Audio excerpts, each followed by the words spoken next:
mengucap syukur malam hari ini Tuhan memberkati kami. Sekarang kami ingin melanjutkan doa malam kami.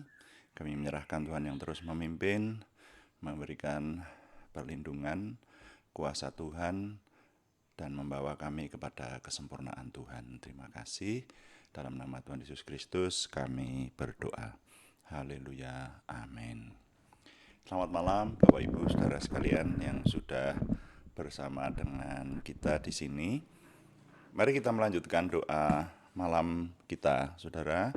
Doa malam melalui online ini diselenggarakan secara iman Kristiani dengan dasar keyakinan kepada Tuhan Yesus Kristus, Yesus HaMasiah, Juru Selamat dunia, Imam Besar Agung kami. Firman Tuhan yang didokumentasikan dalam kitab suci Perjanjian Lama dan Perjanjian Baru menjadi pegangan kami, menjadi pegangan kita sekalian. Saudara, sore hari ini saya ingin mengajak Bapak Ibu saudara sekalian untuk merenungkan firman Tuhan. Sebagai orang beriman, kita menyikapi hal-hal yang kita jumpai dalam hari-hari ini dan dikaitkan dengan sikap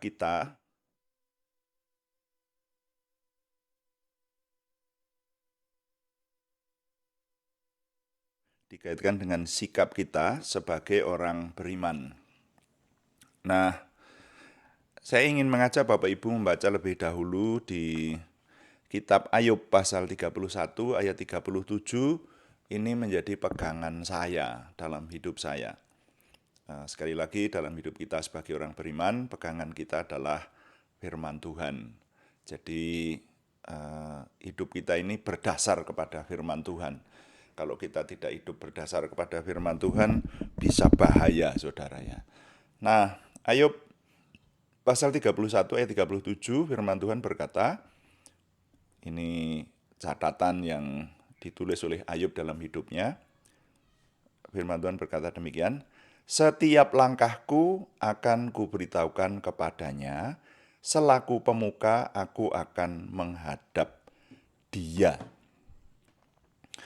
Nah,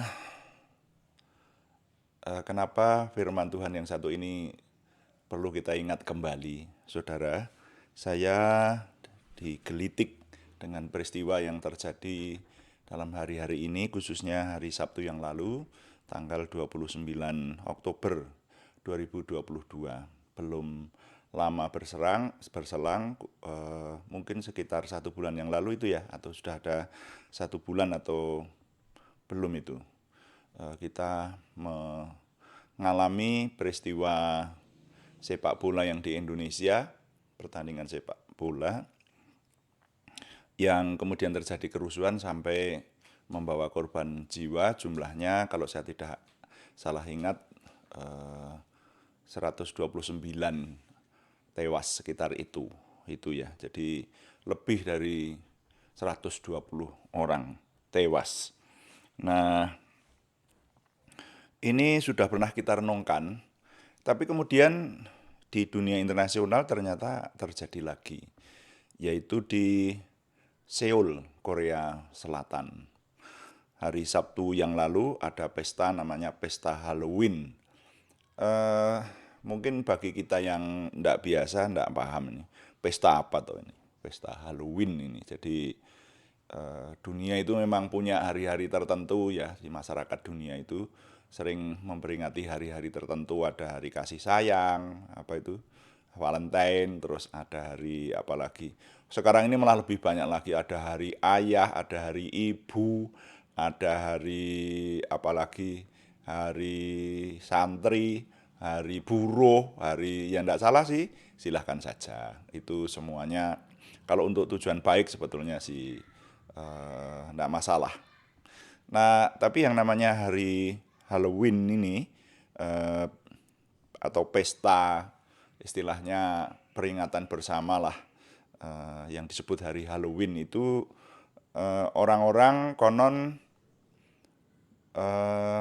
banyak berpakaian seperti hantu, seperti itu, dan pokoknya ini ada hubungannya dengan hantu lah, seperti itu. Nah, ini yang di Korea rupanya diadakan secara besar-besaran, khususnya oleh anak-anak muda dan pada malam hari. Dan di satu tempat yang namanya Itaewon, ya di Seoul sana, nah itu mereka rupanya dipusatkan untuk memperingati pesta Halloween ini. Nah, saudara. Tapi apa yang terjadi? Ternyata ini juga terjadi ketidakharmonisan. Jadi singkat cerita terjadi kemudian rupanya ribuan orang yang berdesakan di satu tempat tertentu. Saya tadi hanya sempat membaca bahwa ada satu jalan keluar yang lebarnya hanya 4 meter tapi dijejali oleh orang-orang yang mau melewati jalan itu sehingga banyak yang terhimpit dan pada akhirnya tidak tertolong. Dan ketika dihitung maka sampai hari ini saya lihat beritanya ada 151 orang yang tewas. Nah, saudara, mencermati peristiwa-peristiwa semacam ini, makanya saya mengetengahkan judul renungan malam di hari ini, judulnya adalah Perlindungan di Luar Rumah. Mari kita merenungkan bagi kita sendiri perlindungan di luar rumah. Dan ini kaitannya dengan kita sebagai orang beriman, saudara. Jadi begini, kedua peristiwa ini baik di Stadion Kanjuruhan Malang maupun di Itaewon, Seoul, Korea Selatan ini terjadi kematian massal. Dan kematian massal yang berkaitan dengan sebuah peristiwa tertentu. Nah, saya kemudian diingatkan, saudara, saya pernah membaca buku dan lebih dari sekali. Yang saya ingat adalah buku yang judulnya Lepas dari Cengkraman Iblis, yang di situ sebetulnya dituliskan pengalaman seorang paranormal Afrika, namanya Mukendi. Jadi Mukendi ini mengisahkan bahwa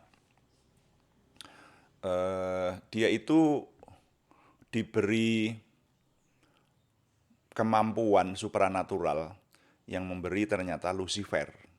Ya, dia menulis dalam buku itu. Jadi dia berkata bahwa dia diberi kemampuan oleh iblis, ya, untuk memiliki kemampuan-kemampuan tertentu, tapi usianya itu dibatasi, saudara. Jadi pada usia tertentu dia harus mati dan harus ikut menjadi anak-anaknya iblis rupanya, semacam itu. Gitulah. Nah, ini orang Kristen, saudara, ya, yang saya katakan ini. Jadi Mukendi ini orang Afrika, tapi orang Kristen. Dan dia menikmati kehidupan seperti itu, hanya seringkali dia diingatkan. Jadi kalau sudah dekat-dekat dengan tahun-tahun dia akan mati, sampai saatnya dia harus mati dan harus ikut iblis, itu seringkali dia diperlihatkan ada peti mati melintas di hadapannya, seperti itu. Ada penglihatan-penglihatan semacam itu. Jadi hidupnya itu sebenarnya tertekan, saudara. Dan di buku itu dia menuliskan bahwa iblis itu membuat perjanjian ini bukan hanya kepada dia. Ada beberapa orang lain lagi yang juga membuat perjanjian dengan iblis semacam itu. Nah, ini saudara yang tidak pernah punya pengalaman atau bergerak dalam bidang keparanormalan, boleh percaya, boleh tidak. Jadi ada orang-orang yang ternyata membuat perjanjian dengan setan.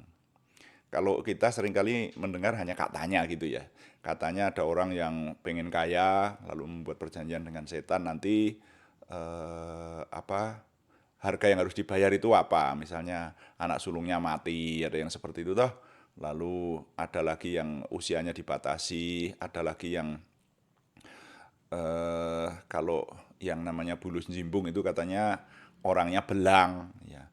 Bisa kaya banget, tapi belang. Nanti kalau belangnya semakin melebar, kulitnya itu jadi belang begitu, saudara.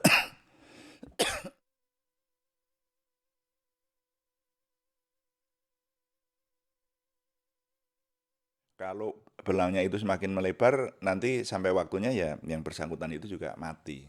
Wah, jadi ngeri ini. Tapi orang yang tidak mendalami akan hal itu bisa tidak percaya apa ya ada toh semacam itu, saudara-saudara. Nah, tapi saya membaca bukunya ada orang-orang seperti Mukendi itu. Nah, puji Tuhan Mukendi akhirnya ditangkap Tuhan lah istilahnya. Ada seorang hamba Tuhan yang melayani dia sehingga dilepaskan dia dari nasarnya atau keterikatannya kepada iblis itu, dan dia hidup sampai lama, sampai bisa menulis, dibantu orang lain sebetulnya, menuliskan buku kisah hidupnya itu. Nah, tapi di Indonesia itu ada, dan Pak saya ketemu lebih dari seorang, saudara ya. Jadi saya dulu kayaknya pernah menyinggung, saya punya sahabat senior namanya Bapak Suwarno Cokroatmojo almarhum, yang meninggal belum ada 2 tahun lah ini ya. Jadi dia itu juga diberi kemampuan semacam itu, dan kalau dia cerita itu, kalau orang yang tidak memahami soal dunia paranormal tidak percaya. Dia cerita kalau membayar apa, naik bis itu, membayar bis itu dengan daun. Lalu si kondektur itu menerimanya daun itu sebagai uang, kelihatannya uang, dan dia malah diberi uang kembalian seperti itu. Kalau saya pernah memasuki dunia semacam itu sejak kecil. Keluarga saya itu bergelut di bidang-bidang semacam itu, bahkan sampai kemarin sore saya masih ketemu dengan sebuah keluarga yang cukup kental dalam bidang seperti ini, dan melayani untuk dilepaskan dari hal-hal tertentu yang mengikat. Jadi itu ada, saudara. Entah itu ada kenyataannya atau enggak, tetapi saya yakin bahkan di Indonesia ini orang-orang yang membuat perjanjian dengan setan itu ada, sangat ada. Dan di bukunya, kisah hidupnya Mukendi juga dituliskan bahwa iblis itu sebetulnya target utamanya adalah membunuh manusia. Dan dia membunuh dalam eh, jumlah yang massal. Jadi dikatakan iblis itu haus darah. Makanya Mukendi juga sudah diberi aba-aba waktu itu, sudah diberi sinyal gitu, bahwa nanti pada waktu dia mati, itu dia diperintahkan untuk mengajak orang lain secara bersama-sama. Contohnya, dia kemungkinan, di buku itu juga dijelaskan, saudara, kemungkinan bisa naik pesawat udara. Gitu. Jadi nanti di pesawat udara itu pesawatnya jatuh dan dia matinya tidak sendiri, tapi bersama orang-orang. Bisa juga kendaraan yang lain, saudara.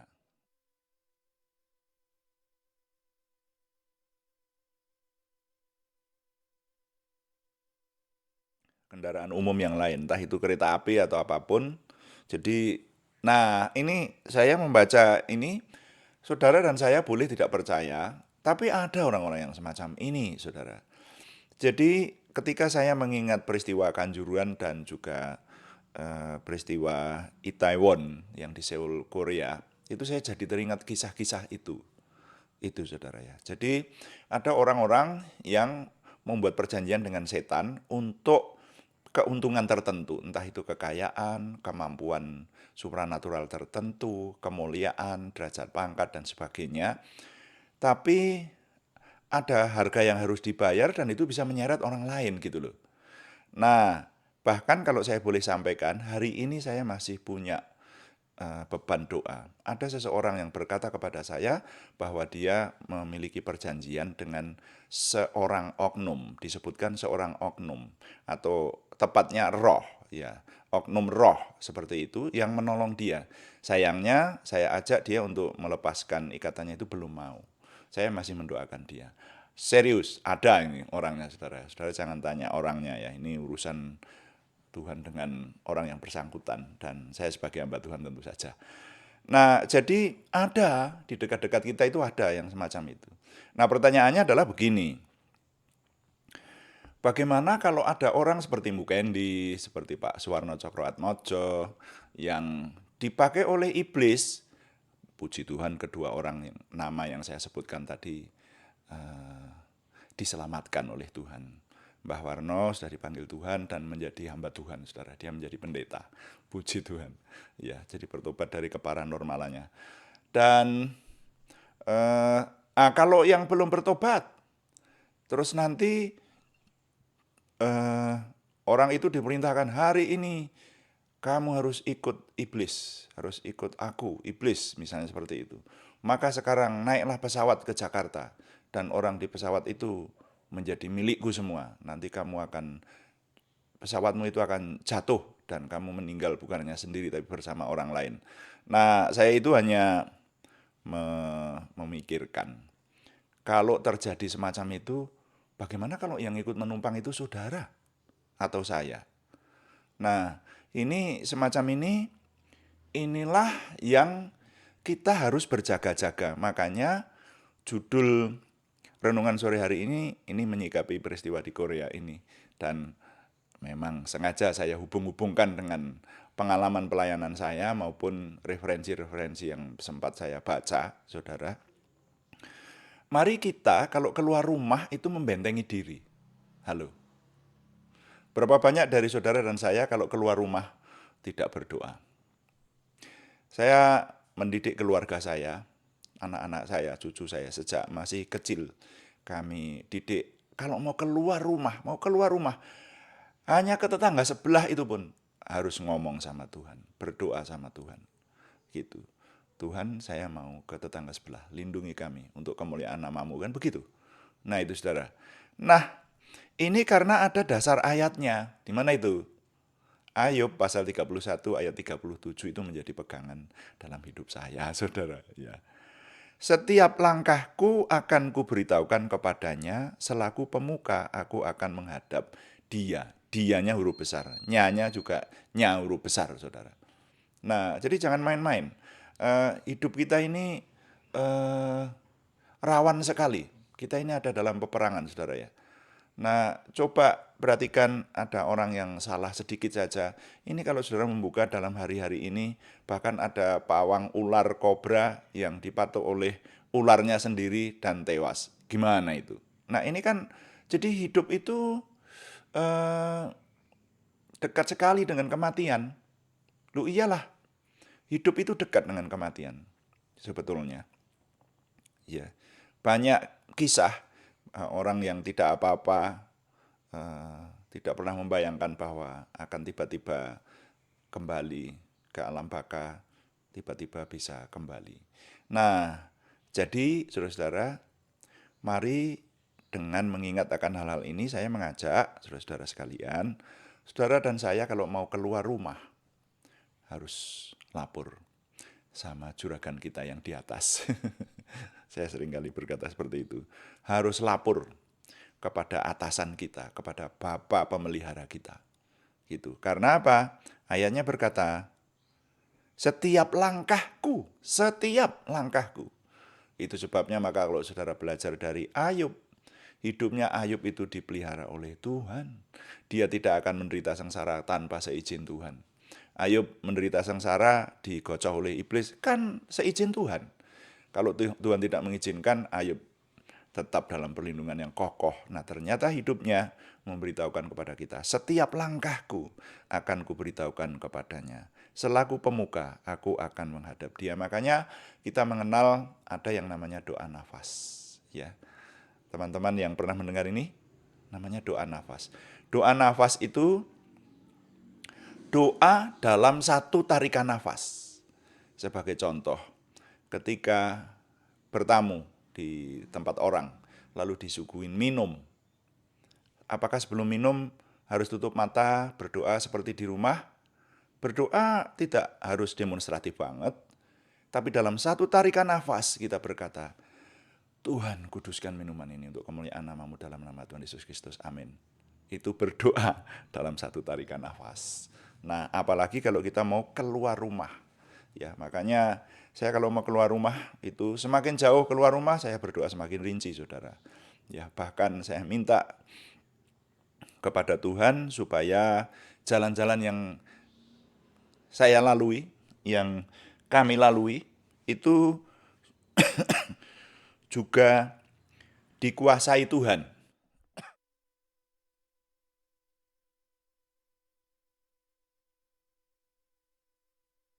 Serius saya berdoa setiap mau keluar rumah. Tuhan mohon jalan-jalan yang kami lalui juga Tuhan kuasai. Orang menggunakan jalan yang sama juga Tuhan kuasai.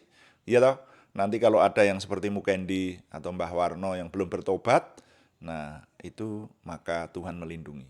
Kalaupun menjadi satu pesawat dengan orang-orang yang seperti itu, yang sengaja mau mengorbankan diri sambil bersama-sama dengan orang banyak, mati bersama dia, maka kalau dengan doa kita, dengan kita yang dilindungi Tuhan, itu tidak terjadi.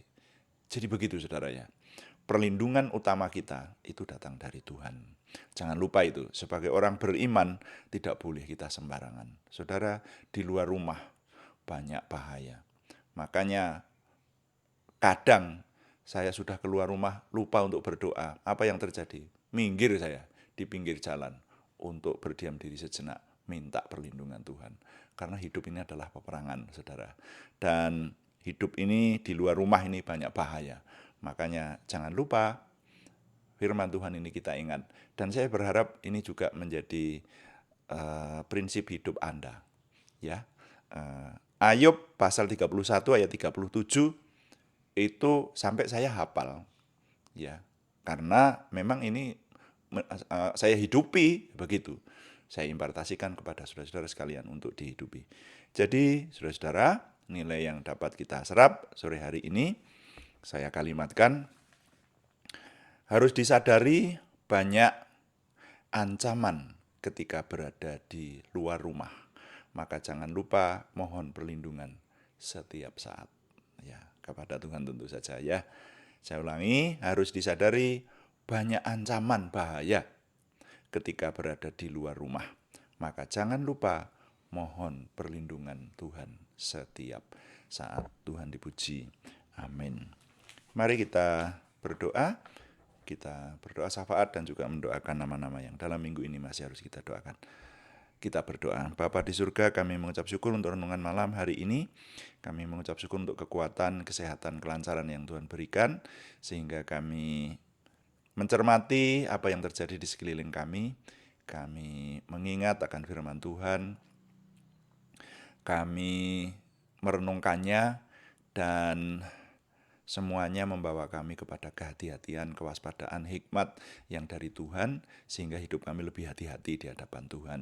Terima kasih, kami mengucap syukur Tuhan, kami menyerahkan dan mendoakan saudara-saudara kami yang dalam hari-hari ini menjadi korban baik yang ada di Kanjuruhan beberapa minggu yang lalu dan juga yang ada di Itaewon, Seoul, Korea, terutama keluarga-keluarga yang ditinggalkan. Mohon Tuhan yang memberikan penghiburan, ketabahan sesuai dengan limpah rahmat-Mu.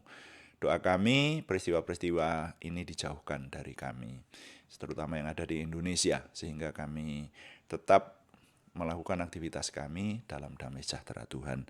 Terima kasih, sekarang kami menyerahkan saudara kami yang membutuhkan kesembuhan dari Tuhan, kami berseru dalam nama Tuhan Yesus Kristus, Yeshua HaMasyiah. Tuhan memberikan kesempurnaan, kesembuhan kepada nama-nama yang akan kami panjatkan dalam doa ini.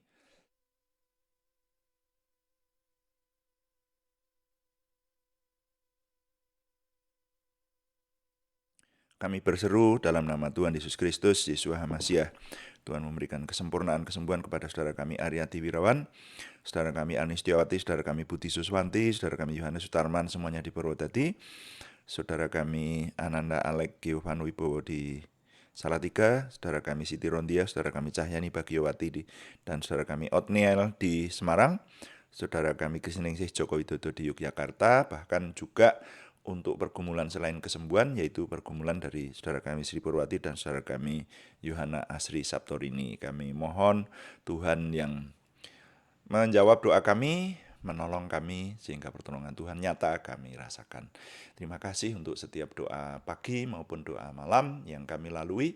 Terima kasih untuk kesempatan, untuk kemampuan yang Tuhan berikan, sehingga kami setiap hari semakin memiliki pengenalan akan Tuhan, percaya diri bersama Tuhan, semangat bergairah menyambut masa depan kami untuk menang bersama dengan Tuhan. Kami mohon Tuhan yang menyempurnakan segala hal yang kami kerjakan ini ke arah kesempurnaan Tuhan sendiri. Semuanya kami persembahkan dengan mantap percaya dalam nama Tuhan Yesus Kristus Juru Selamat kami. Haleluya. Amin. Demikian doa malam hari ini, saudara sekalian. Terima kasih kepada semua yang sudah mendukung. Tetap kami mengharapkan dukungan Anda, baik di doa pagi jam 5 setiap hari, hari Senin sampai Sabtu, maupun doa malam jam 6 atau jam 18 malam, waktu Indonesia bagian Barat, pada jam-jam live streaming kami. Kalau saudara yang terlambat mengikuti live streaming, tetap bisa mendengarkan renungan yang ada setelah tayang. Kami tetap mengharapkan dukungan doa, dukungan like, komen, dan share. Juga terima kasih yang belum memberikan subscribe, berkenan memberikan subscribe. Bagikan kepada teman-teman lain sehingga lebih banyak lagi yang diberkati bersama dengan kita. Selamat malam, Tuhan memberkati. Amin.